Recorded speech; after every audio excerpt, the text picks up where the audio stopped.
हाय, hello, नमस्ते मेरे सभी प्यारे साथियों को और मेरे प्यारे प्यारे बच्चों को। मैं आपका केमिस्ट्री टीचर मान सिंह कैरियर एकेडमी कुंडा परिवार के इस चैनल पर आप सभी बच्चों का स्वागत करता हूं। जैसा कि आपको पता है कि बैच आपके लिए क्रैश कोर्स लॉन्च किया गया। उस क्रैश कोर्स में हम लोगों ने आपको बताया कि हम लोग क्या कैसे कुछ पढ़ाने वाले हैं। तो मेरे प्यारे साथियों, आज मैं आपके सामने जो वीडियो लेकर उपस्थित हुआ हूं, इसमें मैं आपको अपने केमिस्ट्री के सब्जेक्ट में मैं आपको किंग बनाऊंगा, आपका डर भगाऊंगा। किस तरीके से आप इस वीडियो को देखकर और इसकी नोट्स बनाकर आप अपनी केमिस्ट्री के बेसिक को बहुत ज़्यादा स्ट्रांग बना सकते हो। आप सबसे पहले एक काम करिए, वीडियो को पहले शेयर कर दीजिए। शेयर करने के बाद वीडियो को लाइक कर लीजिए और जितने भी आपके दोस्त, आपके क्लासमेट्स हैं, जितने भी साथी हैं आपके, सबके पास वीडियो शेयर कर दीजिए और कम से कम व्हाट्सएप पे स्टेटस तो लगा ही दीजिए। तो प्यारे साथियों, आइए हम इसी बात के साथ अपने वीडियो को स्टार्ट करते हैं और हम जितनी भी बातें हैं एक एक बात को आपके मुंह पे फेंक के मारते हैं और आप इसको कवर करिएगा। देखिएगा कि इसमें क्या ऐसा है कि ये क्लास इतनी इंपॉर्टेंट है। तो चलिए आइए स्टार्ट करते हैं। देखिए भैया, ये एकदम मैं कह सकता हूँ कि मैं ही बना हूँ, आप देख ही रहे हो, ठीक है। इसका मतलब चुपचाप पढ़ लो, ठीक है, मतलब इधर उधर नहीं। हाँ भैया, तो क्या है बाबू, ध्यान दो। ये क्लास 10th केमिस्ट्री शुरू करने से पहले ये जरूर देखें। मतलब कि अगर आप इसको नहीं देखे हैं, ये वीडियो अगर आप कंटिन्यू नहीं किए हैं, तो कहीं ना कहीं आपको दिक्कत आएगी, डेफिनेटली आएगी। और जिस बच्चे ने, मैं ये मान के चलता हूँ कि अगर आपने मान लो तैयारी किया और आप फैब से पढ़ रहे हो, फरवरी से पढ़ रहे हो और आपके साथ इशू आ रहा है, दिक्कत आ रही है, सर मुझे केमिस्ट्री समझ में आ रहा है, बहुत भारी लग रहा है, बहुत दिक्कत आ रही है, कुछ भी नहीं होने वाला। बहुत कुछ आप यहाँ सीख के जाओगे और बहुत मजा आएगा। एक बार आप विश्वास करके हमसे जुड़िएगा, उसके बाद आप देखिएगा कि इस 60 दिन की हमारी और आपकी जर्नी में हम आपको कहाँ से कहाँ लाकर खड़ा कर देते हैं। आप खुद ही अपने आप को इवैल्यूएट कर लीजिएगा। तो बच्चों, केमिस्ट्री जड़ से मजबूत करने के लिए ये वीडियो एकदम रामबाण होने वाली है। तो साथियों, आइए हम थोड़ा और आगे चलते हैं। आगे चलकर हम आपको बताते हैं कि और इसमें हम क्या बात करने वाले हैं। तो प्यारे साथियों, कक्षा 10 विज्ञान, ठीक है ना, बेसिक ऑफ केमिस्ट्री हम आपको पढ़ाने वाले हैं। बेसिक ऑफ केमिस्ट्री, इसमें आप सब कुछ जानोगे। केमिस्ट्री का क्या बेसिक है, कैसे हमको स्टार्ट करना चाहिए, कौन इसके फादर थे, ठीक है ना, क्या क्या बातें हुई। बाकी ये आप दिख ही रहे हो, है ना, मैं आपको दिख ही रहा हूं, बाकी ठीक ठीक, ओके सर।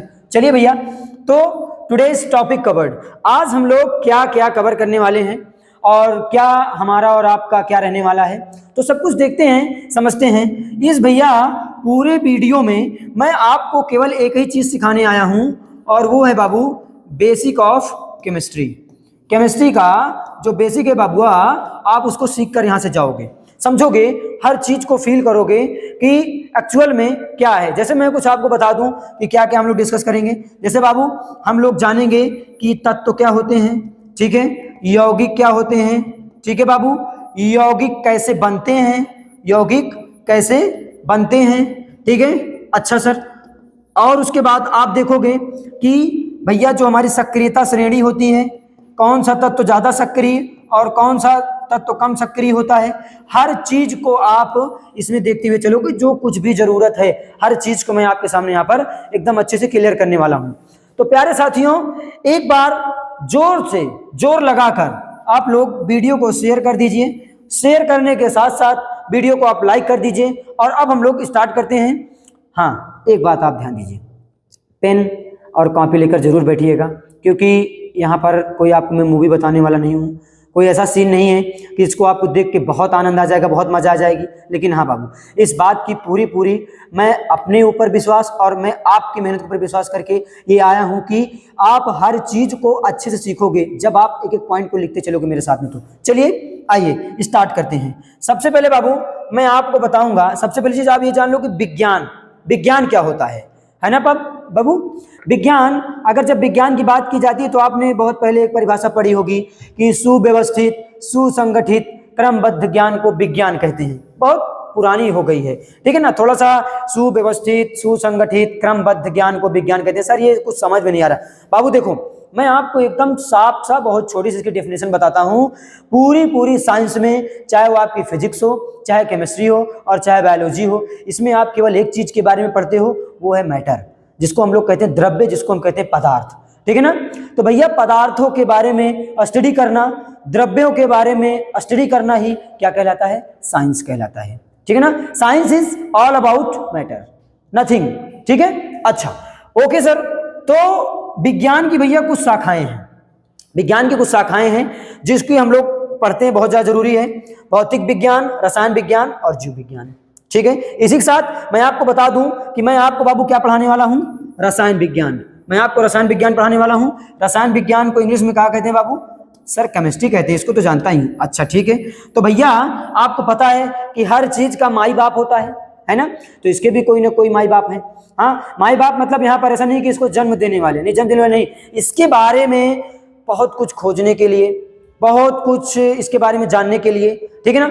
मतलब कि मैं आपको ये कह सकता हूं कि जो रसायन विज्ञान बना, इसमें कितना योगदान किसका रहा, जिसका योगदान सबसे ज्यादा रहा उसी को हम लोग बोल देते हैं इसके माई बाप। ठीक है। तो मैं बात करूं, नोट में मैंने लिखा है कि रसायन विज्ञान के जनक या फादर किसको कहते हैं भैया? एंटोनी लेवोजियर।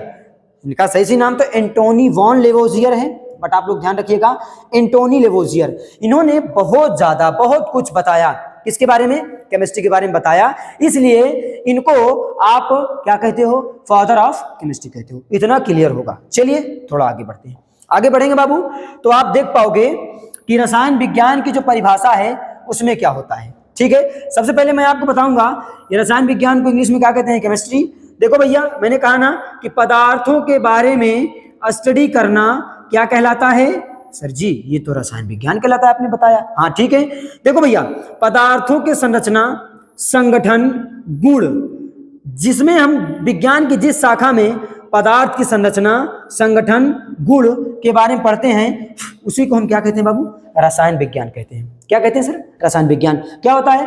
पदार्थों के संगठन, गुण, ठीक है, और क्या क्या भैया? ये हमारी संरचना, ठीक है, जिसके बारे में हम अध्ययन करते हैं उसी को हम लोग क्या कहते हैं? रसायन विज्ञान। आइए देखिए, नीचे मैंने लिखा हुआ है, परिभाषा लिखी ना, विज्ञान की वह शाखा जिसके अंतर्गत पदार्थों के संगठन, संरचना, गुणों और रासायनिक अभिक्रियाओं के दौरान हुए परिवर्तनों का क्या किया जाता है भैया? अध्ययन किया जाता है। अच्छा सर, ये रासायनिक अभिक्रियाओं के दौरान हुए परिवर्तनों का क्या मतलब है? अरे भैया, आपने देखा है दूध से दही बनती है। हाँ सर देखे हैं। मोमबत्ती को पिघलते हुए आपने देखा है। हाँ सर देखे हैं। अच्छा, और क्या कहें? रंग बदलते हुए आपने देखा है। आप अगर कभी आप लैब में गए हो या छोटी मोटी चीज़ों को देखे हो कहीं ना कहीं, तो आपको वो चीज़ें दिखी होंगी। तो भैया जो चीज़ें होती हैं सब कुछ इसमें चेंज होते हुए आपको दिखती हैं। अच्छा ठीक है सर, ये समझ में आया। आगे बढ़िए सर। ठीक है। अब भैया जब सब कुछ मैटर ही है, सब कुछ पदार्थ ही है, तो क्यों ना हम पदार्थ के बारे में जान लें। जितने बच्चों को पदार्थ के बारे में पता है, सबसे पहले आप लोग कमेंट बॉक्स में टाइप कर दो कि पदार्थ क्या होता है। ठीक है। पदार्थ को बाबू क्या कहते हैं? मैटर कहते हैं। क्या कहते हैं सर? मैटर कहते हैं। ठीक है सर, कोई दिक्कत नहीं, मैटर कहते हैं। पदार्थ की परिभाषा अगर मैं बात करूं तो आपने सुना होगा, जब आप अपने क्लास में ऑफलाइन में पढ़े होंगे बाबू, तो आपको अपने टीचर ने बताया होगा कि पदार्थ क्या होता है। हाँ, पदार्थ ये होता है सर जो क्या करता है? जो स्थान घेरता है और जिसका द्रव्यमान होता है। हाँ, तो ये भी बताया गया होगा कि स्थान क्या क्या घेरता है, तो आपको बताया गया होगा हवा हो गई, ठीक है ना, टेबल हो गई, मेज हो गया, ठीक है ना। अब कुछ बच्चों का डाउट बनता है, सर हवा कैसे पदार्थ है? सर उसका द्रव्यमान कहाँ निकाल पाते हैं हम? बाबू आप एक काम करो, गुब्बारे में, गुब्बारा होता है ना, गुब्बारा बहुत छोटा सा होता है, उसमें जब हवा भरी जाती है तो आप देखे हो ना, गुब्बारा फूल आता है ना। और जब फूल आता है तो आप एक काम करो, एक आप ले लो तराजू, और तराजू में एक तरफ थोड़ी सी मिट्टी रख दो और एक तरफ अपना क्या रख दो? गुब्बारा रख दो, और आप देखोगे कि उसका वेट आप निकाल पा रहे हो। तो उसका द्रव्यमान भी है बाबू, और वो क्या कर रहा है? स्थान भी घेर रहा है। ठीक है। अच्छा, तो सर बात ये आती है कि ऐसा क्या है जो पदार्थ नहीं है? सब कुछ तो पदार्थ बता रहे हैं सर, सब कुछ है। कुछ बातें मैं आपको बता रहा हूं, ध्यान से सुनिएगा। जैसे मैंने कहा, सबसे पहली चीज पदार्थ नहीं, वो लाइट, प्रकाश। सुना है ना आपने? आप बता सकते हो क्या कि प्रकाश सर यहाँ है, वहां है, वहां है, उसका द्रव्यमान इतना है, कितना स्थान घेरा है? नहीं बता सकते हो आप। ठीक है। ये क्लियर करने में आपको दिक्कत आएगी। अच्छा भैया, दिक्कत आएगी तो सर अच्छा और बताइए, क्या पदार्थ ही है, सॉरी जो क्या प्रकाश ही है जो पदार्थ नहीं है, बाकी और सब कुछ है? नहीं। इमोशन, फीलिंग, लव, जैसे आपकी मम्मा आपसे कितना प्यार करती हैं। आप पूछो कि मम्मी ये बताइए आप मुझसे कितना प्यार करती हैं, तो कहाँ बेटवा हम तो से इतना प्यार करी थी ना, ना थोड़ी पई हैं, बताए थोड़ी पई हैं। अब आप उनके दिल में अब कहोगे मम्मी ये बताओ कि मैं आपके दिल में कितनी जगह घेरा हूं, कहीं बेटवा तुमने पूरे शरीरिया में घेर लिया ना, ना बता पाई ना। तो ये क्या है, ये पदार्थ नहीं है। क्लियर है। अच्छा फीलिंग, अब आपने जैसे कि मान लो आपको मान सर का देखने का मन हुआ, अब मन फीलिंग, भाई सिंपल सी बात है, आपके मन में फीलिंग आई। अब मैं आपसे पूछूं कि आपको मान सर को देखने का कितना फीलिंग है, कितना मन है, बता ही नहीं पाओगे आप कि इतना है, कितना है, 5 किलो है कि 10 किलो है कि 10 ग्राम है, नहीं बता पाओगे ना। तो भैया बाबू ये सब पदार्थ नहीं है। अच्छा एक बार इसको डिफिनेशन पढ़ देता हूं, आपके सामने लिखा है, वह प्रत्येक वस्तु जो स्थान घेरती है जिसमें द्रव्यमान हो एवं जिसे हम अपनी ज्ञानेंद्रियों, अच्छा सर ये क्या है, ज्ञानेंद्रियों, ज्ञानेंद्रियों तो ना अनुभव कर सकते हैं। ज्ञानेंद्रियों की जब बात आती है तो हमारी कितनी ज्ञानेंद्रियां हैं, 5। कितनी भैया, 5। ध्यान सुनना, आंख, आंख से हम किसी चीज को देख कर बताते हैं, नाक सूंघ कर बताते हैं, जीभ, जीभ जो है ना उसे टेस्ट लेकर हम बताते हैं, त्वचा जैसे हमारे बॉडी पर क्या कुछ है, कोई कीड़ा ऐसे चलने लगे है ना, तो फिर हम क्या बताते हैं, हाँ हाँ हमको फीलिंग हो जाती है, महसूस हो जाता है। कान की चीज को हम सुनकर बताते हैं। तो ये हमारी 5 क्या होती है बाबू, ज्ञानेंद्रियां होती हैं, ठीक है ना, जिसके द्वारा हम अनुभव करके इन चीजों को बता पाते हैं। उदाहरण भैया आप लिख लेना, हवा, टेबल, कुर्सी, किताब, बहुत कुछ, कितना लिखूं, अब मैं लिख दूंगा आदि। ठीक भैया, ओके सर, हाँ चलो आगे बढ़ते हैं। अब जैसे थोड़ा आगे चलूंगा बाबू तो आपको हेडिंग मिलेगा ना, पदार्थ को ही क्या कहते हैं, द्रव्य कहते हैं, है ना। हाँ इसको जानते रहना। इसका वर्गीकरण, इसका क्लासिफिकेशन किया जाएगा। जब इसका क्लासिफिकेशन किया जाएगा बाबू तो किस तरीके से किया जाएगा, देखते हैं, बताते हैं आपको भैया। देखो इसको भैया मैं सबसे पहले बांटूंगा शुद्ध और अशुद्ध में। अशुद्ध को मिश्रण भी कहते हैं, यहां पर मैं लिख दे रहा हूं अशुद्ध पदार्थ। ओके सर आपने लिख दिया शुद्ध पदार्थ, ठीक है, मैंने लिख दिया बाबू, अच्छा ठीक है। हाँ तो भैया शुद्ध पदार्थ के प्रकार, मैं आपको सबसे पहले मैं शुद्ध बताऊंगा। शुद्धता का मतलब आप क्या जानते हो, आप देखते हो जिसमें कोई चीज मिला ना हो उसे हम शुद्ध कहते हैं।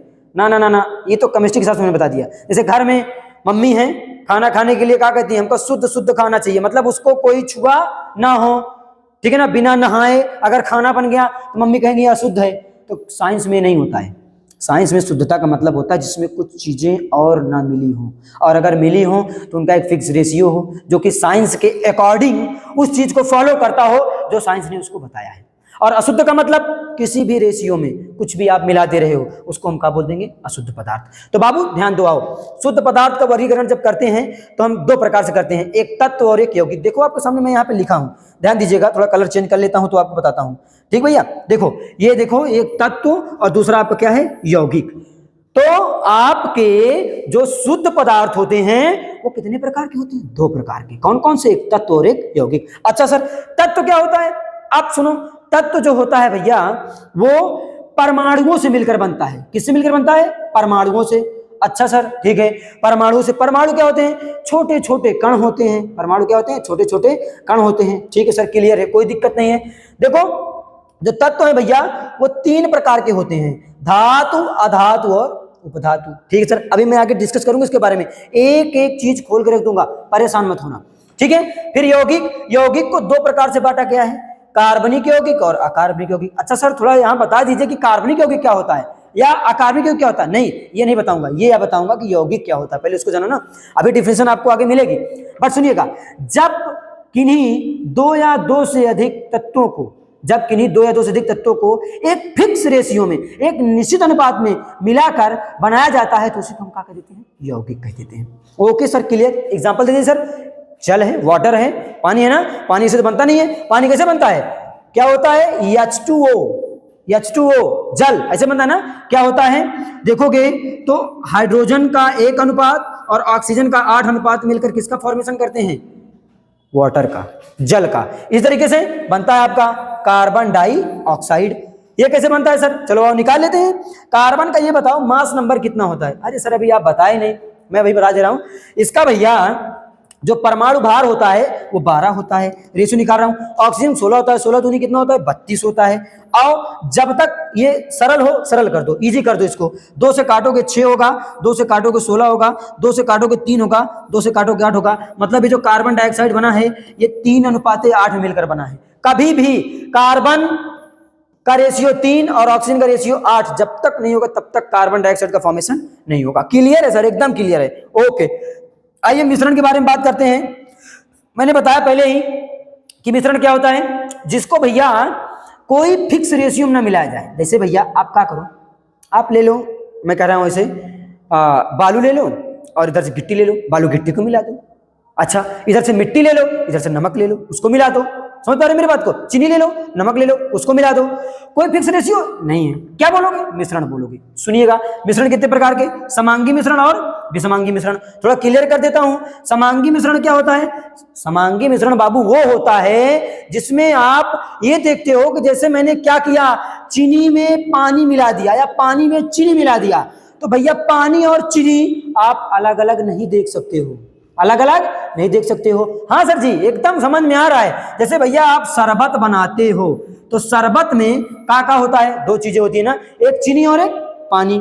हाँ सर, ये तो समझ में आ रहा है कि चीनी और पानी होता है। तो चीनी और पानी में बाबू आपने देखा है कि चीनी और पानी, तो चीनी और पानी का आपको अलग अलग दिखता है? नहीं दिखता सर, पानी हमको अलग नहीं दिखता, चीनी हमको अलग नहीं दिखती है, तो उसको हम क्या बोल देंगे? समांगी मिश्रण। मतलब जिसमें उसके अवयवी कण अलग अलग ना दिखाई पड़े उसे हम क्या कह देते हैं? समांगी मिश्रण कह देते हैं। अच्छा सर, विषमांगी मिश्रण क्या होता है? जिसमें अवयवी कण अलग अलग दिख जाए। जैसे पानी में आप क्या करो, पानी में आप क्या मिला दो? मिट्टी मिला दो। पानी में आप क्या मिला दो? बालू मिला दो। सब अलग अलग दिख रहा है। हाँ सर, दिक्कत तो है, सब दिख जाएगा हमको, कुछ देर बाद जाकर बैठ जाएगा, तो उसको हम क्या बोल देंगे? विषमांगी मिश्रण बोल देंगे। क्लियर हो रहा है? एकदम क्लियर होगा बाबू। वीडियो को एक बार आप शेयर कर दो, अगर आपने अभी तक शेयर नहीं किया तो बढ़िया से, क्योंकि ये सभी तक पहुंचना चाहिए बाबू। इस वीडियो को बनाने में ये समझ लीजिए कि ये जो पीपीटी आपके सामने मैं लेकर आया हूं, इसमें रातों की, कई दिनों की मेहनत है बाबू। तो इसको आप लोग इतना शेयर करिए कि लगना चाहिए कि हाँ सर इसमें दम लगी हुई है ना। और आप लोग अपना प्यार दिखाएंगे तो मैं और एक एनर्जी, एक जोश के साथ आपके सामने बहुत ऐसे जबरदस्त वीडियो आपके सामने केमिस्ट्री के लेके आता रहूंगा, जिसमें आपको केमिस्ट्री एकदम हलवा ना बना दिया तब आप कहिएगा। ठीक है, चलिए थोड़ा आगे बढ़ते हैं। आगे बढ़ेंगे बाबू। अब हम तत्व के बारे में सब कुछ मैं आपको बता चुका हूं, लेकिन फिर से मैं बता दे रहा हूं, यहाँ पे मैं लिख के लाया हूं। तो तत्व क्या होते हैं, आइए देखते हैं। सर जी, तत्व एलिमेंट होता है और इसमें जो परमाणु है ना, ये तत्व जो किससे मिलकर बनता है? तत्व किससे मिलकर बनता है? तो यही परमाणु से तो मिलकर बनता है तत्व, है ना। तत्व देखिएगा, तत्व उस शुद्ध पदार्थ को कहते हैं जो एक ही तरह के परमाणुओं से बने होते हैं, अलग अलग नहीं, एक ही तरह के परमाणु से बने होते हैं। ठीक है ना। परमाणु के भैया कितने भाग होते हैं? परमाणु के सर जी 3 भाग होते हैं। सबसे पहले जब डाल्टन साहब आए थे तो डाल्टन साहब ने बताया था कि परमाणु अविभाज्य है, लेकिन खोज होती गई, पता चला कि परमाणु जो होता है बाबू, परमाणु में 3 चीजें होती हैं। क्या होता है? तीनों को बता रहा हूं भैया। इलेक्ट्रॉन होता है, प्रोटॉन होता है और न्यूट्रॉन होता है। अच्छा सर जी, क्लियर है, कोई दिक्कत नहीं, समझ में आ रहा है? हाँ बाबू, तो परमाणु इलेक्ट्रॉन, प्रोटॉन और किससे? न्यूट्रॉन से मिलकर बना होता है। अच्छा, आपने कुछ इस तरीके से देखा होगा, ऐसे ऐसे बना होता है, तो भैया इसको बोलते हैं परमाणु का केंद्र, परमाणु का केंद्र। और जो ये दिख रहा है इसको बोलते हैं परमाणु की कक्षा। क्या बोलते हैं? कक्षा बोलते हैं। ठीक है सर, क्लियर है।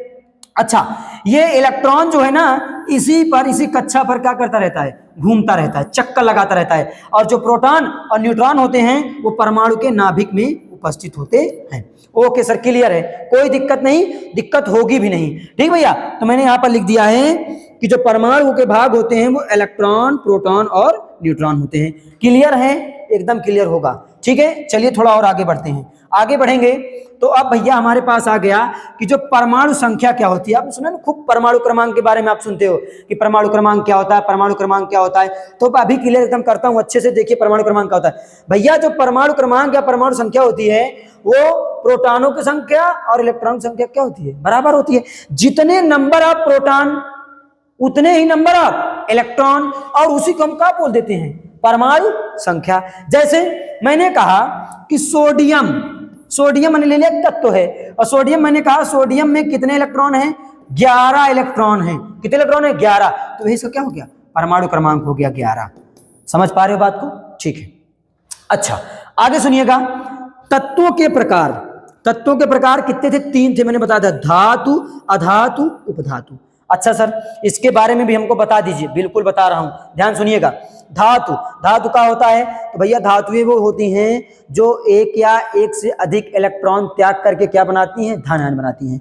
भैया सुनिएगा, अभी आगे जब हम चलेंगे तो आपका चैप्टर आएगा धातु और अधातु, तो उसमें मैं आपको खूब डिटेल में पढ़ाऊंगा। अभी बता दे रहा हूं, सुन लो, समझ लो, चीजों को जान लो। अच्छा ठीक है सर, समझ लेता हूं। तो मैंने बताया आपको कि धातुएं क्या होती हैं, एक या एक से अधिक इलेक्ट्रॉन त्याग करके क्या बनाती हैं, धन आयन बनाती हैं, उसे हम क्या कहते हैं, धातु कहते हैं। अधातु क्या होती है सर? उसका उल्टा, जो एक या एक से अधिक इलेक्ट्रॉन ग्रहण करके क्या बना लेती हैं, ऋण आयन बनाने की प्रवृत्ति रखती हैं, उन्हें अधातु कहते हैं। उपधातु क्या होता है? जिसमें धातु और अधातु दोनों का गुण पाया जाता है, उसे हम क्या कहते हैं, उपधातु कहते हैं। तो आई होप क्लियर है, इतनी बात आपको समझ में आई होगी। ठीक है सर, आगे बढ़िए। ओके भैया आगे बढ़े। अब यौगिक में आ गए, मैंने इसके सबकी डिफिनेशन आपको पहले से बता रखी है, सुन लीजिए। यौगिक कंपाउंड, इसकी परिभाषा क्या होती है? 2 या 2 से अधिक तत्व जब एक निश्चित भार के अनुपात में, मैंने बताया था ना निश्चित भार, अभी निकाला था ना, वाटर का मैंने निकाला था, कार्बन डाइऑक्साइड का निकाला था, आपने देखा भी था। ठीक भैया, तो निश्चित भार के अनुपात में रासायनिक क्रिया द्वारा एक नए पदार्थ का निर्माण करते हैं, एक नए पदार्थ का निर्माण करते हैं, तो उसे हम क्या कह देते हैं, इस प्रकार बने इस नए पदार्थ को यौगिक कहते हैं। जैसे देखो, कार्बन था, ऑक्सीजन था, दोनों अलग अलग थे, कार्बन और प्लस ऑक्सीजन मिलके क्या बना दिए, CO2। तो इसका नेचर अलग, इसका नेचर अलग, दोनों का नेचर क्या था, अलग था, और जो बना इसका नेचर ये भी अलग है ना। तो अलग प्रकार के, अब मिले कैसे, फिक्स रेशियो में, 3 के अनुपात में मिला था कार्बन और 8 के अनुपात में मिला था आपका ऑक्सीजन, और मिलकर क्या बना दिए थे, कार्बन डाइऑक्साइड। इसे मैंने क्या नाम दे दिया था, कंपाउंड, यौगिक। क्लियर है? Okay sir. यौगिक कितने प्रकार? 2 प्रकार, कार्बनिक यौगिक और अकार्बनिक यौगिक। भैया जो जिसमें कार्बन और हाइड्रोजन, जिसमें कार्बन और हाइड्रोजन प्रेजेंट होता है, उसे कहते हैं कार्बनिक यौगिक। कार्बन और हाइड्रोजन के अतिरिक्त और क्या हो सकता है सर, इसके डेरिवेटिव्स, मतलब कि इसके डेरिवेटिव्स मतलब होता है इसके व्युत्पन्न। इसको भी बाबू मैं आपको पढ़ाऊंगा चौथी यूनिट जब आपको पढ़ाने लगूंगा, चौथी यूनिट कौन सर, कार्बन और उसके यौगिक। जब आप पढ़ोगे तो आप देख पाओगे कि एकदम बढ़िया से इसमें आपको मिलेगा हर चीज की, कार्बन क्या होता है, उसके यौगिक कैसे बनते हैं, कार्बन हाइड्रोजन क्या होता है, इसके डेरिवेटिव्स क्या होते हैं। जैसे इसकी जगह पर हाइलोजन आ गया, जिसको आपने कह दिया फ्लोरीन, क्लोरीन, ब्रोमीन, आयोडीन। ठीक भैया, ये सब आ जाते हैं। ठीक है, इसको डेरिवेटिव्स ऑफ कार्बन कहते हैं, डेरिवेटिव्स ऑफ हाइड्रोजन कहते हैं। क्लियर है? ठीक है। अकार्बनिक यौगिक, जिसमें भैया कार्बन ना प्रेजेंट हो, बहुत सिंपल सा। ऐसे यौगिक जिसमें कार्बन ना उपस्थित हो, उसे क्या कहते हैं, तो सर उसे क्या कहते हैं, उसे कहते हैं अकार्बनिक यौगिक। ठीक है भैया, क्लियर है? इतना क्लियर हुआ होगा एकदम अच्छे से, एकदम भैया हर चीज को लिखते रहो। ठीक है, मैं थोड़ा साइड हो जाया करूंगा, आप लोग स्क्रीनशॉट ले लिया करो, या आपको लिंक मिल जाएगी, लिंक आपको मिल जाएगी, और आप डिस्क्रिप्शन में लिंक पर क्लिक करिएगा, और आपको ये पूरी नोट्स आपके सामने पूरा ये जो आपकी नोट्स है ना, डिजिटल नोट्स, ये आपको सब कुछ एकदम आराम से एकदम मिल जाएगी। और आप तब जो चीज आपका अभी छूट गया होगा उसको आप खूब अच्छे से अपनी कॉपी में लिख लीजिएगा। चलिए आइए कुछ और टॉपिक को आपके मुंह पे फेंक के मारता हूं, देखता हूं और क्या है। मिश्रण पहले ही बता दिया हूं, ठीक है। आइए एक बार पढ़ लेते ना इसके, यौगिक और मिश्रण। तो मिश्रण के बारे में भी आपको बता रहे, यौगिक के बारे में हो गया, यौगिक के बारे में हो गया। मिश्रण की परिभाषा, मिश्रण 2 या 2 से अधिक पदार्थों का संयोजन होता है। 2 या 2 से अधिक पदार्थों का संयोजन। 2 मैंने बताया था ना, बालू पानी को मिला दो, है ना, बालू चीनी को मिला दो, मिट्टी चीनी को मिला दो, है ना, बताए थे ना। और क्या है, यह रासायनिक रूप से नहीं बनाया जाता ना, ये रासायनिक रूप से नहीं बनाया जाता, ऐसे ही जनरली हम लोग इसे आराम से इसको बना सकते हैं। हाँ तो मिल गया, ऐसे मिला दिया, हो गया काम। ठीक है, नोट में लिख दिया, मिश्रण में कोई रासायनिक क्रिया नहीं होती, मिश्रण में कोई रासायनिक क्रिया नहीं होती है। जैसे एग्जांपल में आप लिख लीजिएगा, जैसे मिट्टी और प्लस पानी, ठीक है ना, इसको हम क्या बोल देंगे, इसको हम बोल देंगे मिश्रण। क्या है भैया, ये मिश्रण है। क्लियर है? चलिए सर आगे बढ़िए। ठीक है, आगे बढ़ते हैं। देखिएगा, तत्वों की आवर्त सारणी। आपको थोड़ा सा पीरियोडिक टेबल के बारे में बताऊंगा, थोड़ा सा कुछ चीजों को सुनिएगा, जानिएगा, समझिएगा हर चीज को। इसके लिए आवश्यक जानकारी कुछ आपके पास होनी चाहिए। कौन कौन जानकारी होनी चाहिए सर बता दीजिए। तो चलिए बताता हूं। तत्वों के नाम, तत्वों के संकेत जो कि सैंबल आपके होते हैं, और तत्वों के परमाणु संख्या, ये चीज एकदम क्लियर होना चाहिए। कितना तक सर पता होना चाहिए? अगर आप क्लास 10th में हैं तो आपको 30 तक हर हाल में एकदम रट्टाफिकेशन एकदम अच्छे से याद होना चाहिए। ओके सर, मैं आपकी बात सुन रहा हूं। चलिए आगे बढ़िए। तो फिर एक चीज बताता हूं। ये देखिए आपके सामने पीरियोडिक टेबल है, इसको कहते हैं पीरियोडिक टेबल। जो हमारे बिहार बोर्ड के बच्चे हैं उनका एक चैप्टर है तत्वों का वर्गीकरण। जैसे हमारे UP board, Jharkhand board, MP board, इन सब के जो बच्चे हैं उनमें तो ये कट गया है। कोविड की वजह से कहा गया कि बच्चे हमारे अभी थोड़ा सा वीक हो गए हैं, उनका माइंड उतना अच्छे से अभी कह सकते हैं डेवलप नहीं हुआ, जिसकी वजह से गवर्नमेंट ने, एनसीईआरटी ने इस चैप्टर को हटा दिया। बट ये बिहार बोर्ड में है, तो बिहार बोर्ड के बच्चों के लिए मैं स्पेशल क्लास लेकर आऊंगा। ये don't worry about my Bihar के चेला लोग। Okay okay sir. देखिए भैया, इसमें मैं आपको कुछ तत्वों के बारे में बताऊंगा, ज्यादा कुछ बताने वाला नहीं हूं अभी, क्योंकि जब बिहार बोर्ड के बच्चों को पढ़ाऊंगा तो वो सब कुछ मैं पढ़ा ही दूंगा। अच्छा, यूपी बोर्ड के बच्चों को क्या जानना है, झारखंड के board, Jharkhand board, MP board, इनके सबके बच्चों को क्या जानना है, जो जानना है वो मैं बता रहा हूं। ध्यान सुनिएगा भैया। ओके सर, मैं ध्यान से सुन रहा हूं। चलिए सुनिएगा। देखो यहां पर लिखा है तत्वों के नाम, हाइड्रोजन 1, उसके बाद देखो यहां पर चले आओ, देखो हाइड्रोजन के बाद हीलियम 2, ठीक है। उसके बाद देखो लिथियम 3, बेरिलियम 4। जो मैं 3 4 बोल रहा हूं परमाणु क्रमांक है, और जो मैं नाम ले रहा हूं वो तत्वों के नाम हैं, और जो लिखे हैं ये तत्वों के सैंबल हैं, ठीक है ना।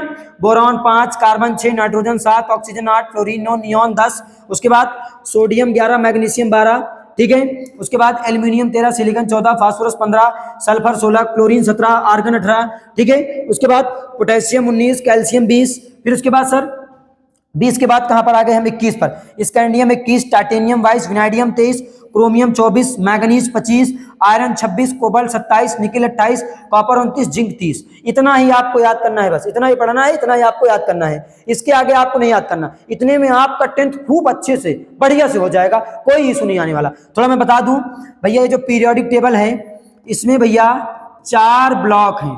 कितने ब्लॉक हैं? 4 ब्लॉक।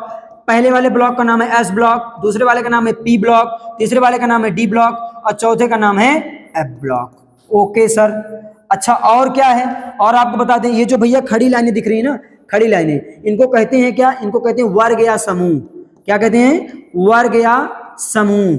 वर्ग या समूह। अच्छा सर, इनकी संख्या कितनी है? तो भैया इनकी संख्या 18 है। आइए गिन लेते हैं। 1 2 3 4 5 6 7 8 9 10 11 12 13 14 15 16 17 और एक 18। 18 है। और सबसे लास्ट में जो रखा गया उसको बोलते हैं नोबेल गैसेस। क्या बोलते हैं? Noble gas. अक्रिय गैस है जो किसी से क्रिया नहीं करती। कौन कौन सी है सुन लीजिएगा। Helium, neon, argon, krypton, xenon, radon. और इनका क्या है? आउटर मोस्ट सेल, बाहरी सेल, बाहरी कक्षा पूरी इनकी भरी हुई है, इसीलिए किसी से क्रिया नहीं करते। इनको कहते हैं अक्रिय गैस। ठीक है, ओके सर। और ये जो इस तरीके की जो लाइनें बनी इनको क्या कहते हैं? ये कितने गिन लेते हैं? 1 2 3, ये 3, ये 4, ये 5, ये 6, ये 7। इसको भैया बोलते हैं पीरियड। क्या कहते हैं? पीरियड। क्या बोलते हैं सर? पीरियड। आवर्त कहते हैं बाबू, आवर्त। तो टोटल आपसे अगर पूछा जाए कि पीरियोडिक टेबल में कितने आवर्त हैं, तो 7 आवर्त हैं। कितने समूह हैं? 18 समूह हैं। अच्छा सर, ये सब तो समझ में आ रहा है। ओके, कितने ब्लॉक हैं? 4 block. S block, P block, D block और एफ ब्लॉक। किसके आधार पर बनाई गई है? इलेक्ट्रॉनिक विन्यास, तत्वों के इलेक्ट्रॉनिक विन्यास के आधार पर यह आवर्त सारणी बनाई गई है। सब कुछ एकदम क्लियर है सर, कोई दिक्कत नहीं। अच्छा, अब आपको यह जानना है कि सर ये जो आप तत्वों को बता रहे हो ये कहां काम आएगा? बहुत काम आएगा, पूरी केमिस्ट्री में काम आएगा। समझ रहे हो ना? हर बच्चे इसको लिखें और समझें और जानें। बाकी और आगे हम बाद में डिस्कस करेंगे इसके बारे में। चलो आगे चलते हैं। ये देखिए एलिमेंट्स के नेम आ ही गए आपके सामने भैया, एलिमेंट्स के नेम आ ही गए जो भी मैं पढ़ रहा था। चलो फटाफट आप लोग अपनी कॉपी में लिखना स्टार्ट करो, मैं भी लिखता हूं। हाइड्रोजन का परमाणु क्रमांक 1, हीलियम का 2, लिथियम का 3, बेरिलियम का 4, बोरॉन का 5, कार्बन का 6, नाइट्रोजन का 7, ऑक्सीजन का 8, फ्लोरीन का 9, नियॉन का 10, सोडियम का 11, मैग्नीशियम का 12, एल्यूमिनियम का 13, सिलिकॉन का 14, फास्फोरस का 15। ओके सर, इधर आ जाइए। सल्फर का 16, क्लोरीन का 17, आर्गन का 18, पोटेशियम का 19, कैल्शियम का 20, स्कैंडियम का 21, टाइटेनियम का 22, विनाइडियम का 23, क्रोमियम का 24, मैग्नीज का 25, आयरन का 26, ठीक है, कोबाल्ट का 27, निकिल का 28, कॉपर का 29 और जिंक का 30। क्लियर है? अच्छा सर, इसका सैंपल भी लिख दीजिए सर जी। चलिए प्रतीक लिख देता हूं, ये हैं, इसको बोलते हैं परमाणु क्रमांक। परमाणु क्रमांक ये क्या है? तत्वों का नाम। और अब मैं तत्वों का क्या लिख दे रहा हूं? संकेत। तत्वों का संकेत, हाइड्रोजन का भैया H, हीलियम का He, क्योंकि देखो H एक बार आ गया ना, उसके बाद पहला लेटर कैपिटल, दूसरा जब लिखेंगे तो स्मॉल में, ठीक है ना। लिथियम का Li, बेरिलियम का Be, बोरॉन का B, कार्बन का C, नाइट्रोजन का N, ऑक्सीजन का O, फ्लोरीन का F, नियॉन का Ne। सबका सैंपल लिख रहा हूं बाबू, सबका सैंपल है, लिखते चलो मेरे साथ साथ, आप लोग लिखते रहिए कॉपी में अपने, ठीक है। सोडियम का Na।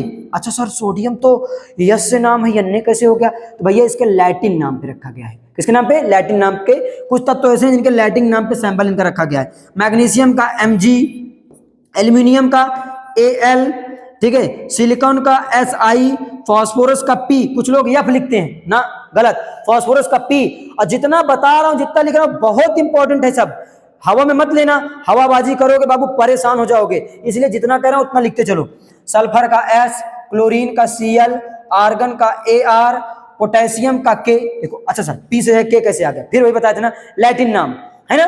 कैल्शियम का Ca, स्कैंडियम का Sc, टाइटेनियम का Ti, विनाइडियम का V, क्रोमियम का Cr, मैग्नीज का Mn, आयरन का Fe। फिर सर आयरन तो I से है या फिर बता दिया ना, लैटिन नाम, लैटिन नाम, ठीक भैया। कोबाल्ट का Co, ठीक है, निकिल का Ni, ठीक है, कॉपर का Cu और जिंक का Zn। क्लियर है? हाँ सर क्लियर है, अच्छी बात है, एकदम बढ़िया, क्लियर होना भी चाहिए बाबू, ठीक है। अच्छा अब एक बार आपको मैं चेक भी करवा दूं ना कि मुझे याद है कि नहीं याद है। नहीं आप लोग कहोगे कि सर जी सब लिख कर आए, हवाबाजी मार दिए और उसके बाद कुछ समझ में नहीं आया, और याद है कि नहीं याद है? हाँ भैया मुझे याद है, मैं आपको सुना दे रहा हूँ। Hydrogen 1, helium 2, lithium 3, beryllium 4, boron 5, carbon 6, nitrogen 7, oxygen 8, fluorine 9, neon 10, sodium 11, magnesium 12, aluminium 13, silicon 14, phosphorus 15, ठीक है, sulphur 16, chlorine 17, argon 18, potassium 19, calcium 20, scandium 21, titanium 22, vanadium 23, chromium 24, ठीक है, मैग्नीज 25, आयरन 26, ठीक है, कोबाल्ट 27, उसके बाद निकेल 28, कॉपर 29 और जिंक 30। इस तरह आपको याद भी करना है, अच्छे से एकदम बढ़िया से क्लियर होना चाहिए, एकदम याद होना चाहिए। ओके सर, वादा करिए कि सर जब अगली क्लास में मिलेंगे आपसे तो ये मुझे याद रहेगा। सभी बच्चे promise promise promise comment box में भर दो, प्रॉमिस प्रॉमिस प्रॉमिस कि सर हमको ये याद रहेगा, हर हाल में याद रहेगा। तभी आपको पहले चैप्टर समझ में आएगा, नहीं समझ में नहीं आएगा। ठीक है, ओके सर, एकदम बढ़िया सर, आप बढ़िया बात कर रहे हैं, मजा आ रही है भैया। अब आगे जो कि बहुत ज्यादा इंपॉर्टेंट है और पूरी केमिस्ट्री का ये कह सकता हूं ना, ये जान है, धड़कन है। क्या है? जान है, धड़कन है। इसको आप सुन के चलिएगा, इसका नाम है धातुओं की सक्रियता श्रेणी। कौन सी धातु कितनी ज्यादा क्रियाशील है, किससे क्रिया करके क्या क्या बनाती है। ओके सर, ये बात आप कर रहे हैं तो इसको तो सुनना बहुत जरूरी है और सुनना पड़ेगा बाबू, याद करना पड़ेगा, क्योंकि अगली क्लास में अगर आपको नहीं याद रहा तो दिक्कत आएगी। ठीक है, अच्छा चलिए सर, देखो सक्रियता श्रेणी या सक्रियता श्रृंखला घटती सक्रियता क्रम में रखी गई है। सबसे ज्यादा अगर कोई सक्रिय धातु है तो वो है लिथियम, उसके बाद पोटेशियम, फिर सोडियम, फिर कैल्शियम, फिर मैग्नीशियम, फिर एल्यूमिनियम, फिर जिंक, फिर आयरन, फिर टिन, फिर लेड, ठीक है, फिर उसके बाद हाइड्रोजन, फिर कॉपर, फिर मरकरी, फिर सिल्वर, फिर गोल्ड, फिर प्लैटिनम। देखो भैया, मैं आपको इसका जुमला नहीं बताऊंगा कि आप कैसे याद करो, आपको थोड़ा सा मेहनत करनी पड़ेगी, इसको हर हाल में याद कर लेना है, ठीक है ना। अगर आप याद किए रहोगे तो इसी से रिलेटेड अभी मैं 4-5 क्वेश्चन आपके सामने लेकर आया हूं। अभी देखो याद रहेगा तो कितना तेजी से आप इसका आंसर मार देते हो, और अगर नहीं याद रहेगा तो कितनी दिक्कत आएगी आपको। समझ पा रहे मेरी बात को? ओके सर, मैं समझ रहा हूं। आइए देखते हैं कि क्या कैसे करना है। भैया लिथियम सबसे ज्यादा सक्रिय, उसके बाद पोटेशियम, उसके बाद सोडियम, ठीक है ना, उसके बाद कैल्शियम, उसके बाद मैग्नीशियम। ध्यान सुनिएगा, हाइड्रोजन के जो नीचे हैं और हाइड्रोजन के जो ऊपर हैं, ध्यान समझना, ये सब बहुत ज्यादा क्रियाशील है और क्रियाशीलता के घटता क्रम है। सबसे ज्यादा ये, उसके बाद ये, उसके बाद ये, उसके बाद ये, उसके बाद ये, ऐसे घटता क्रम चलाएगा। ओके सर, ठीक है, आगे बढ़ी, थोड़ा इसके बारे में आपको और डिटेल देता हूं, सुनिएगा ध्यान से। देखो अच्छी बातें मैं लिख कर लाया हूं आपके सामने। सक्रियता नियम, ऊपर वाले तत्व नीचे वाले तत्व से अधिक सक्रिय होते हैं। क्या कह रहे हैं सर? ये ऊपर वाले जो तत्व हैं वो नीचे वाले से अधिक सक्रिय होते हैं। ओके सर, पहली बात क्लियर। ऊपर वाले तत्व नीचे वाले तत्वों को विस्थापित कर सकते हैं। मतलब कि अगर कहीं पोटेशियम आ गया और सोडियम आ गया तो पोटेशियम सोडियम को हटा देगा, विस्थापित कर देगा। क्यों? क्योंकि पोटेशियम ज्यादा क्रियाशील है, सोडियम कम क्रियाशील है। क्लियर हो रही है बात? ओके सर, क्लियर है। अगर एल्यूमिनियम आ गया और मैग्नीशियम आ गया तो एल्यूमिनियम कभी भी मैग्नीशियम को नहीं हटा पाएगा, एल्यूमिनियम कभी मैग्नीशियम को नहीं हटा पाएगा, लेकिन मैग्नीशियम एल्यूमिनियम को हटा देगा। क्लियर है? ठीक है। अच्छा, और आगे बात चलिए, सुनिएगा। हाइड्रोजन से नीचे वाले तत्व तो जल से अभिक्रिया नहीं करते हैं। ध्यान से सुनना, बहुत इंपॉर्टेंट बात है। जितने भी हाइड्रोजन से नीचे हैं ये सब जल के साथ क्रिया नहीं करते, जल के साथ क्रिया नहीं करते हैं। ठीक है ना, जल से क्रिया करेंगे नहीं, चाहे आपका कॉपर हो, चाहे मरकरी हो, चाहे सिल्वर हो, चाहे गोल्ड हो और चाहे प्लैटिनम हो, ये जल से क्रिया नहीं करेंगे। ठीक है सर, कुछ विशेष गुण है इसके, ध्यान सुनना। द्रव अवस्था में धातु पारा, अगर कोई ऐसी धातु है जो द्रव अवस्था में पाई जाती है उसको कौन सा है, क्या नाम है उसका? पारा। बहुत परीक्षा में पूछता है, ये सब ऐसे क्वेश्चन लेकर आए हो ना जो कि आपका एमसीक्यू जो 20 नंबर के आते हैं ना बाबू, वो सब देखो क्लियर करने वाले हैं अभी, एकदम मजा आ जाएगी आपके सामने। सुनिएगा ध्यान से। द्रव अवस्था में पाई जाने वाली एकमात्र धातु है जिसका नाम क्या है? पारा। द्रव अवस्था में ऐसी कौन सी जो अधातु पाई जाती है उसका नाम क्या है? ब्रोमीन। याद करते चलो, लिखते चलो, ठीक है ना। मतलब द्रव अवस्था में अधातु क्या नाम है उसका? ब्रोमीन। ठीक है। विद्युत के उत्तम सुचालक, सबसे बढ़िया सुचालक कौन होता है? सिल्वर, चांदी होता है। उसके बाद कॉपर, उसके बाद एल्यूमिनियम। ठीक है ना। अब भैया चांदी महंगा होता है, इसकी वजह से भैया हम लोग अपने घरों में क्या करते हैं, चांदी का वायर थोड़ी नहीं लगा पाते हैं, हम लोग कौन सा वायर लगाते हैं? हम लोग कॉपर का लगाते हैं। किसका लगाते हैं? कॉपर का। एल्यूमिनियम भैया क्या होता है? इसके इनके दोनों के बाद है, ये भी होता है, लेकिन आपको देखिए टूट जाता है ये, और ज्यादा लोड दे दो तो पिघल भी जाता है ये। ठीक है ना। इसलिए सबसे अच्छा हम लोग जो यूज करते हैं वो कहते हैं कॉपर है। ठीक है ना। विद्युत सुचालक अधातु, मतलब ऐसी कौन सी अधातु है जिसमें विद्युत धारा प्रवाहित की जा सकती है? तो भैया क्या है? ग्रेफाइट। ग्रेफाइट क्या होता है सर? ये कार्बन का एक अपर रूप है। क्या है? कार्बन का अपर रूप है। ओके सर, क्लियर है। ठीक है। सबसे क्रियाशील धातु सीजियम। अगर आपसे कोई पूछे सबसे ज्यादा क्रियाशील धातु, सीजियम। सीजियम सबसे ज्यादा क्रियाशील धातु कौन सी है? सीजियम। ओके सर, ठीक है। CS सैंपल लिखा हुआ है आपके सामने। सबसे क्रियाशील अधातु फ्लोरीन। कौन सी है? फ्लोरीन। अगर कोई सबसे ज्यादा क्रियाशील धातु है तो वो क्या है? फ्लोरीन। डायरेक्ट क्वेश्चन पूछेगा आपसे बाबू, और आपकी हवा खराब हो जाएगी अगर आप मन लगाकर इस वीडियो को नहीं देख रहे, नहीं लिख रहे हैं तो भैया इसको लिखते चलो, समझते चलो हर चीज को। देखो मैंने नीचे नोट में लिख दिया है, मैग्नीशियम ठंडे जल से क्रिया नहीं करता है। ये देखो ध्यान से, ध्यान से देखो, ये है मैग्नीशियम। ये मैं देखो इसको दूसरे पेन से लिख देता हूं ताकि आपको एकदम अच्छे समझ में आता रहे। ये भैया ठंडे, यही चीज मैग्नीशियम बात करें, ठंडे जल से क्रिया नहीं करता है। ठीक है ना, ठंडे जल से क्रिया नहीं करता है। कौन? मैग्नीशियम। क्लियर है सर, कोई दिक्कत नहीं है, इतना समझ में सब कुछ आ गया। तो आइए आगे बढ़ते हैं। अब देखो तत्व संबंधित महत्वपूर्ण तथ्य बहुत इंपॉर्टेंट है और बहुत बढ़िया बढ़िया क्वेश्चन आपको सामने लेकर आया हूं, और सब फटाफट देखिएगा। कुल तत्व कितने हैं? 118। प्राकृतिक नेचुरल कितने हैं? 98। नेचुरली, जो कि नेचुरली मिले हैं 98। सबसे हल्का तत्व कौन सा है? हाइड्रोजन। कौन सा है? हाइड्रोजन। सबसे भारी प्राकृतिक तत्व कौन सा है? ऑस्मियम। OS, सिंबल होता है OS। ठीक है ना। सबसे भारी प्राकृतिक तत्व ऑस्मियम। सबसे हल्के धातु लिथियम। अगर आपसे पूछे सबसे हल्की धातु लिथियम।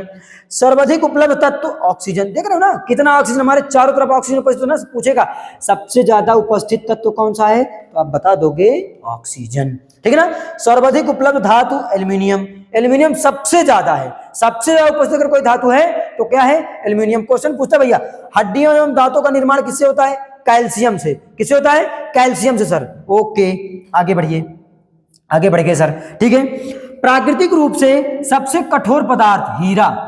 इसको खाने से भैया मौत हो जाती है, बहुत कठोर होता है, गले को फाड़ देगा, जहां जहां जाएगा, हमारे लंग्स को, हमारे हार्ट को, ठीक है ना, हमारे इंटेस्टाइन को, सबको ये फाड़ के रख देगा एकदम से। हमारे लीवर हो गया, सभी फंक्शन को फाड़ के रख देगा एकदम से। बिल्कुल भी मैं कह सकता हूं कि ये इतना ज्यादा कठोर है कि हम सोच नहीं सकते हैं। आगे सुनिएगा, हीरे का अपवर्तनांक कितना होता है?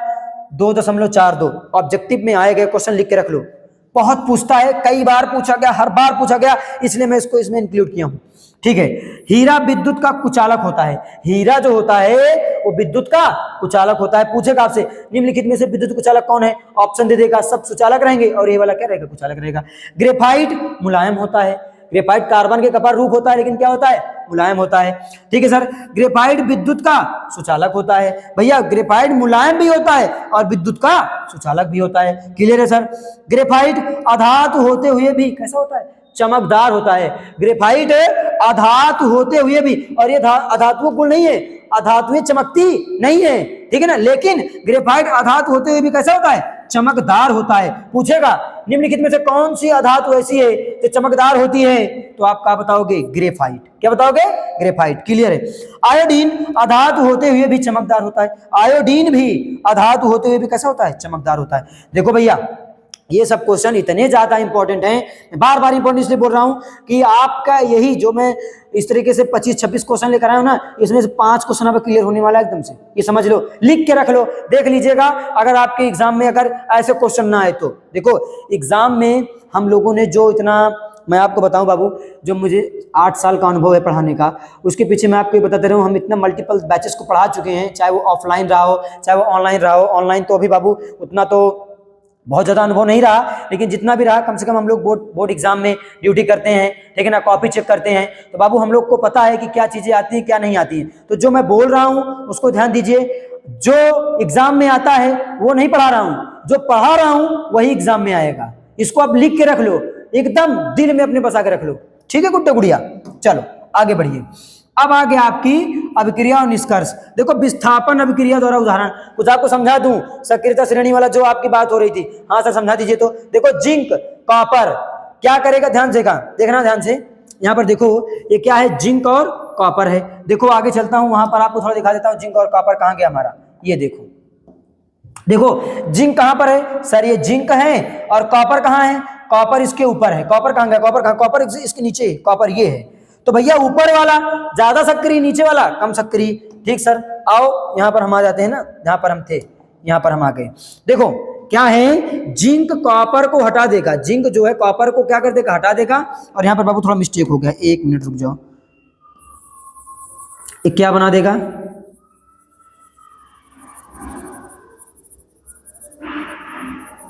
क्या बनाएगा, ये क्या बनाएगा, हाँ क्या बनाएगा सर, ये बनाएगा भैया, देखो इसकी जगह पर आ जाएगा जिंक Zn4 और क्या हो जाएगा आपका कॉपर बाहर हो जाएगा। ये तो ठीक है ना। बट अगर मैं बात करूं कि क्या कॉपर Fe को हटा देगा, ध्यान दो, आओ यहां पर आपको दिखा दे, देखो कितना इंपॉर्टेंट है, कि इसीलिए मैं कह रहा हूं इसको याद करना कितना जरूरी है। देखो Fe कहां है, Fe आयरन, आयरन आयरन, देखो आयरन, आयरन कहां गया, ये lithium sodium potassium calcium magnesium aluminium zinc iron, ये आयरन रहा, ये आयरन रहा। और भैया देखो ये आयरन है, अच्छा उसके बाद दूसरा वाला क्या था, दूसरा वाला क्या था, हाँ कॉपर। अब ध्यान दो, कॉपर कितना नीचे था, कॉपर अभी मैंने बताया ना, तो कॉपर कभी भी आयरन को रिप्लेस नहीं कर सकता, कॉपर कभी भी आयरन को रिप्लेस नहीं करता, इसीलिए कोई अभिक्रिया नहीं, असंभव, ऐसी अब क्रिया होगी नहीं। एग्जाम में आपको कंफ्यूज करने के लिए पूछ लेगा, बताया कैसे, कॉपर लिख देगा और FeSO4 लिख देगा, ठीक है, और आप लोग क्या करोगे, खटाक से लिख दोगे CuSO4 प्लस Fe, नहीं गलत हो गया, आपका 1 नंबर का चला गया। इतना ज्यादा जरूरी है सक्रियता श्रेणी को याद करना। ठीक है सर, आपकी बात एकदम समझ में आ रही है। अब और आगे चलो, Hg और H2O, ये भी मैंने बताया था ना कि जितने हाइड्रोजन से नीचे हैं वो जल के साथ अपक्रिया नहीं दिखाते हैं। तो भैया ये हाइड्रोजन से नीचे आता है मरकरी आपका, इसलिए जल के साथ अपक्रिया नहीं करेगा, कोई अपक्रिया नहीं, नो रिएक्शन। ठीक है, देखो ये आपका क्या है, ये आपका सोना है Au ऑरम, ठीक है ना, ये सिल्वर गोल्ड है आपका, गोल्ड H2 के साथ क्रिया करेगा, नहीं करेगा, ये भी कोई अपक्रिया नहीं, नो रिएक्शन, ये भी कोई रिएक्शन नहीं दर्शाएगा। ठीक है सर, समझ में आ गया। आगे बढ़िए भाई। अब देखो कुछ क्वेश्चन लेकर आए हूं आपके सामने, फटाफट क्वेश्चन करते हैं। निम्नलिखित में से कौन सबसे कम सक्रिय तत्व है, सोडियम, जिंक, ये टिन और ये पोटेशियम। अब आपको जब तक सक्रियता श्रेणी नहीं याद रहेगी तब तक आपका काम नहीं हो पाएगा। कौन कौन है, सोडियम है, lithium, potassium, sodium, lithium, potassium, sodium, तीसरे नंबर पर था। पोटेशियम भी है, पोटेशियम तो इससे ऊपर है ना। उसके बाद पहले पोटेशियम आपको दिख गया, पोटेशियम दिख गया और उसके बाद सोडियम दिख गया। अब दो चीज का बचा नंबर, एक आपका दिखा जिंक और एक आपका दिखा टिन। तो भैया देख लो जिंक और टिन कहाँ है, जिंक और टिन कहाँ है, और देख लेते हैं ना जिंक और टिन कहाँ है। देखो भैया ये है टिन और ये है जिंक, तो जिंक है ऊपर, टिन है नीचे। जो होगा सबसे नीचे वो सबसे कम सक्रिय होगा, जो होगा सबसे नीचे वो सबसे कम सक्रिय होगा। तो टिन सबसे नीचे है, इसलिए इसका जो करेक्ट आंसर होगा वो हो जाएगा टिन। देख पा रहे हो ना, इतना ज्यादा इंपॉर्टेंट सक्रियता श्रेणी का। आओ और एक क्वेश्चन आपके मुंह फेंक के मारता हूं तब आपको समझ में आएगा। अब देखो वही तरीके से है, लेकिन देखो कंफ्यूज किया हूं आपको कि कौन सा तत्व तो सबसे ज्यादा सक्रिय है। Copper, aluminium, lead, iron. Sir copper तो नीचे आता है, काट दीजिए। एल्युमिनियम ये भी नीचे आता है, इसको भी काट दीजिए। Lead lead lead lead lead lead याद है, लेड याद है, लेड पीबी ये भी नीचे आया था, ठीक है, लेकिन आयरन ऊपर था, आयरन ऊपर था। और एक बार देख लेता हूं, क्लियर हो जाएगा आपके लिए, है ना। देख लेते हैं ना कहां गया, हाँ ये है, ठीक भैया।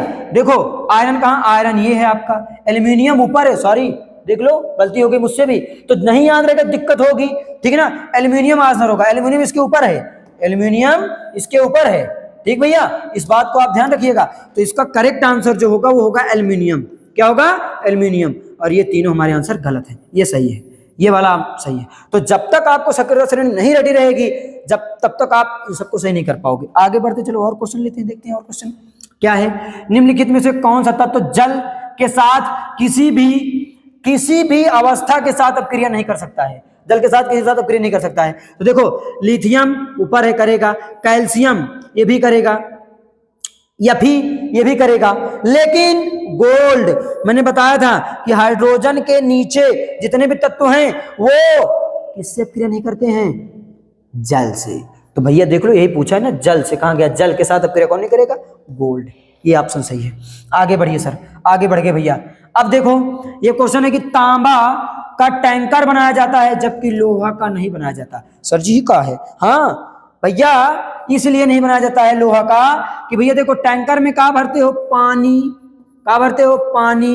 अब पानी में भैया जो तांबा है ना, तांबा ये थोड़ा कम सक्रिय होता है, क्रिया बहुत बहुत मतलब नाम मात्रा करता है। लेकिन लोहा, भैया की बात, लोहा इतना दमदारी से पानी के साथ क्रिया करता है कि आप कह नहीं सकते हो। इसीलिए जो तांबा, जो टैंकर है बाबू वो तांबे का बनाया जाता है, लोहे का नहीं। तो कहां से लिखोगे, तांबे का टैंकर इसलिए बनाया जाता है कि तांबा जल के साथ अपक्रिया नहीं करेगा, लेकिन लोहा अपक्रिया करके क्या कर देगा, उसका संचारण हो जाएगा भैया, है ना। उसमें क्या हो जाएगा, वो लोहा खराब हो जाएगा, वाटर को भी, पानी को खराब कर देगा, ठीक है।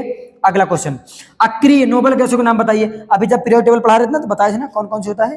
देखो helium, neon, argon, krypton, xenon और रेडॉन, ये 6 होते हैं अक्रिय गैस नोबल गैसों के नाम। एक नंबर में आपसे पूछ लेगा, ठीक है ना, कि अक्रिय गैसों के नाम बताइए। इसको ऐसे याद कर लेना, हीना, नीना और करीना के एक्सरे रंगीन, हीना, नीना और करीना के एक्सरे रंगीन। जिसको पीरियोडिक टेबल पढ़ना ना बिहार बोर्ड के बच्चों को, ऐसा जुमला के साथ पढ़ाऊंगा ना एकदम बिंदास मजा आ जाएगी आपको, परेशान मत होइए, ठीक है ना। लोहे का रंग कैसा होता है, चलो कमेंट बॉक्स में आंसर दिखाओ, मारो आंसर, देखता हूं, चलो मैं वेट करता हूं आप लोग का। आप बताइए कि लोहे का रंग कैसा होता है, बता सकते हो कोई, बताओ बताओ बताओ, मैं वेट कर रहा हूं, चलो देखता हूं कितने बच्चे बताते हैं। तो भैया जो लोहे का रंग होता है वो चांदी के कलर का होता है, चांदी के रंग का होता है, चांदी के रंग का होता है। इसको लिख लेना, बहुत बच्चे गलत किए हो कि मुझे पता है, ठीक है ना, चांदी के रंग का होता है, इसको भी याद कर लेना आप। आगे बढ़ते हैं, ठीक है सर। निम्नलिखित में से कौन सा तत्व जल के किसी भी अवस्था के साथ अपक्रिया नहीं करता है, हाँ किसी भी अवस्था के साथ अपक्रिया नहीं करता है। लिखा दिया था, याद करो, कि मैग्नीशियम कभी भी जल के साथ अपक्रिया नहीं करेगा। तो इसका करेक्ट आंसर क्या हो गया, मैग्नीशियम। पोटेशियम करेगा, कैल्शियम करेगा, ऊपर होते हैं सब, पोटेशियम, कैल्शियम, और इनमें से कोई नहीं तो हो नहीं सकता है। कुछ बच्चे तो देख के मारेंगे झाए से, का इनमें से कोई नहीं ना, गलत।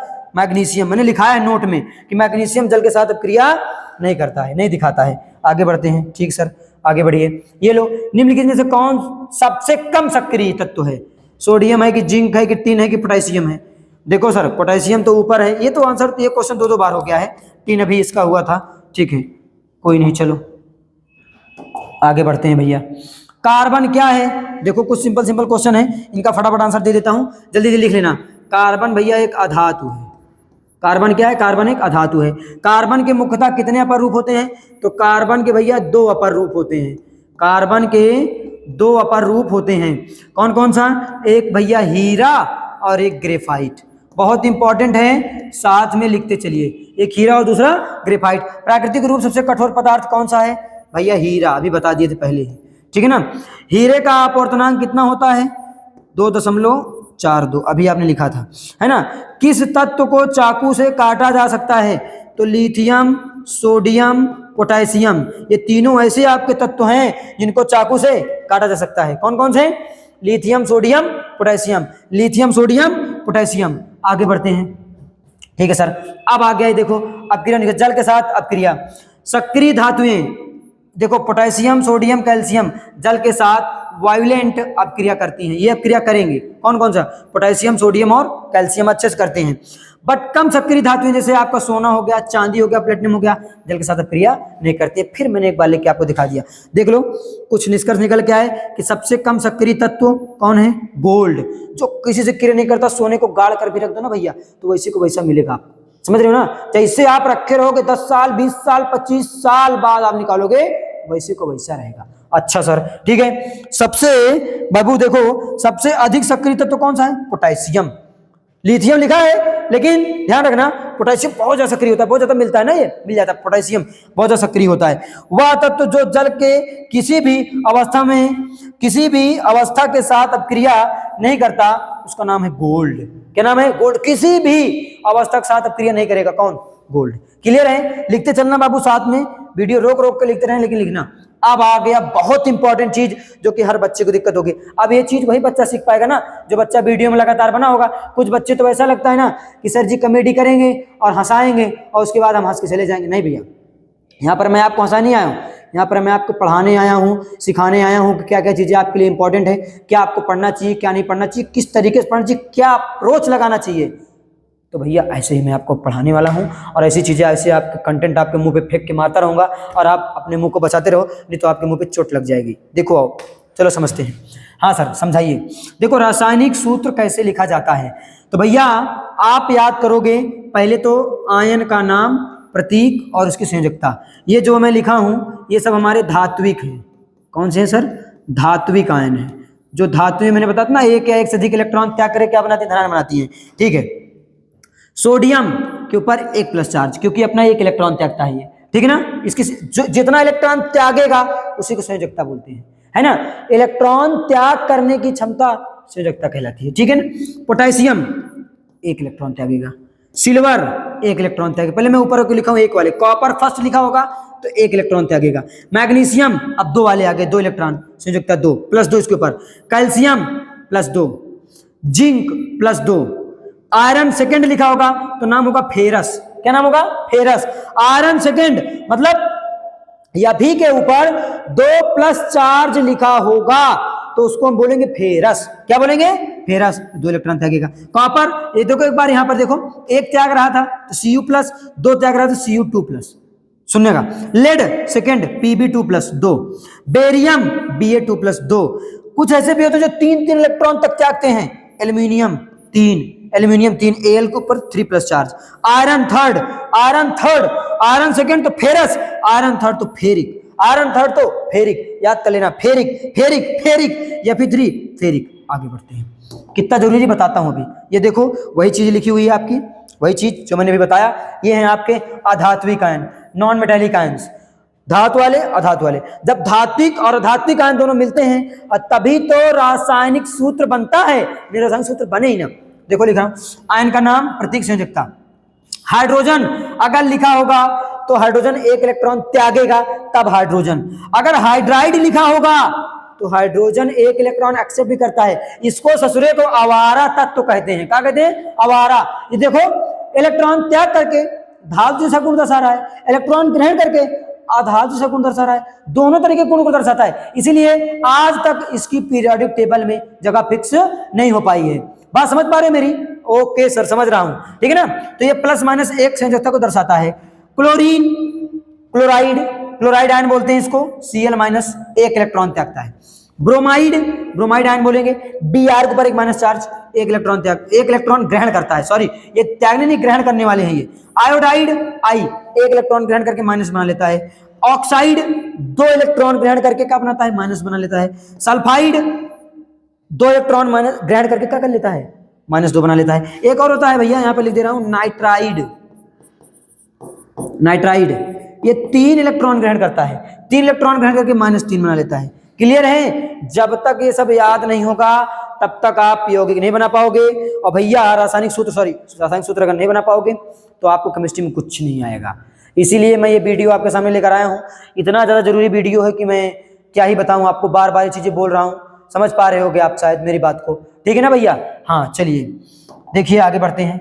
ये देखो मैंने कुछ और लिया है जो कि बहुप्रमाणविक होते हैं, उसमें 1 था, 2 था, 3 था, बहुत ज़्यादा जिसके पास होता है। जैसे आयन का नाम प्रतीक, अमोनियम NH4+, याद कर लेना NH4+, hydroxide OH- ion, nitrate NO3 के ऊपर एक minus charge, hydrogen carbonate HCO3 के ऊपर एक माइनस चार्ज, HCO3 के ऊपर एक माइनस चार्ज, HCO3 के ऊपर एक माइनस चार्ज, इसको बोलते हैं हाइड्रोजन कार्बोनेट।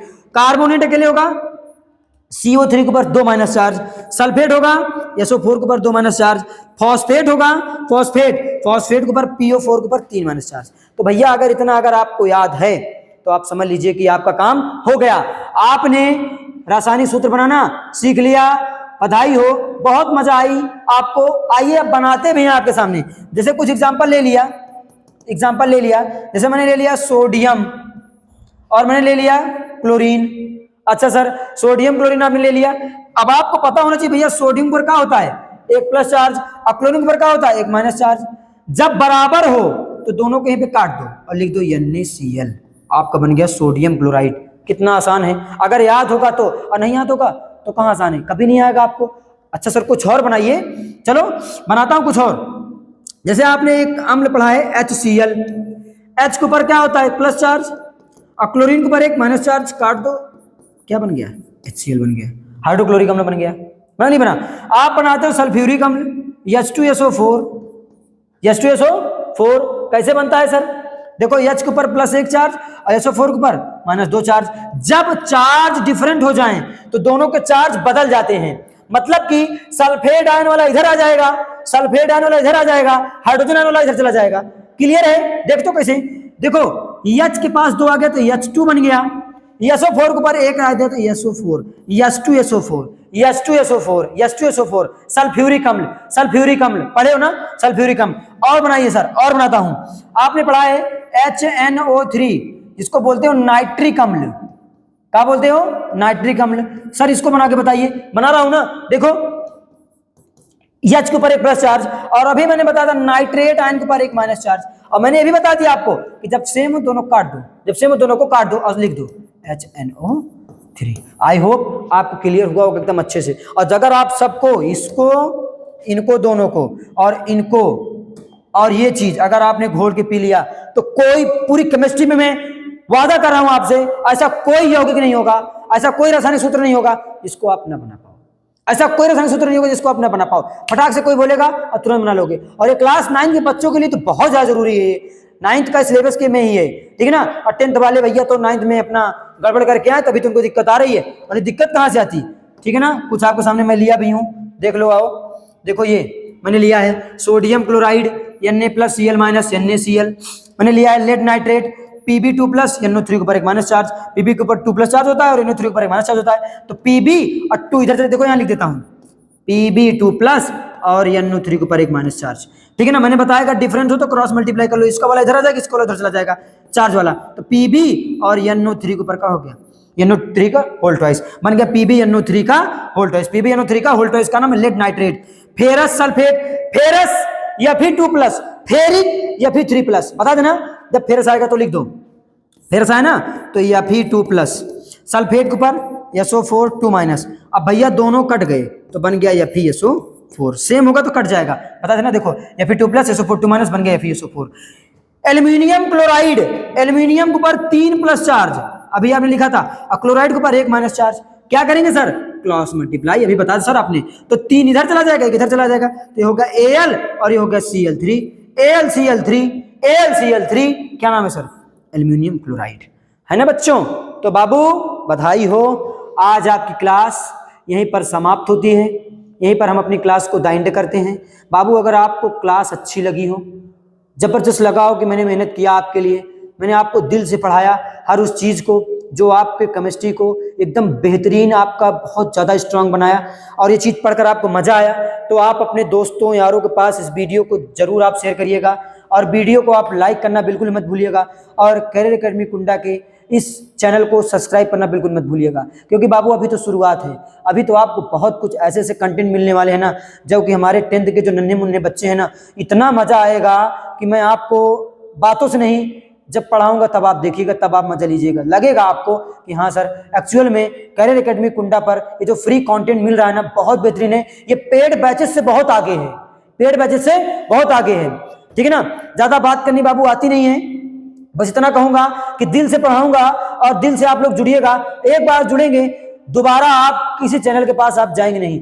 किसी टीचर से आपको केमिस्ट्री पढ़ने में मजा नहीं आएगा जितना शिद्दत के साथ मैं आपको पढ़ाऊंगा, ठीक है? ओके बच्चों, ठीक है। तो आप सभी मेरे प्यारे साथियों का इस वीडियो को देखने के लिए बहुत बहुत तहे दिल से धन्यवाद, और मैं बहुत जल्द आपका पहला चैप्टर रासायनिक अभिक्रिया और समीकरण लेकर आपके सामने उपस्थित होऊंगा, और हम लोग एकदम क्या कहें, एकदम धुआं कर देंगे, एकदम बहुत बिंदास मजा आने वाली है, ठीक है।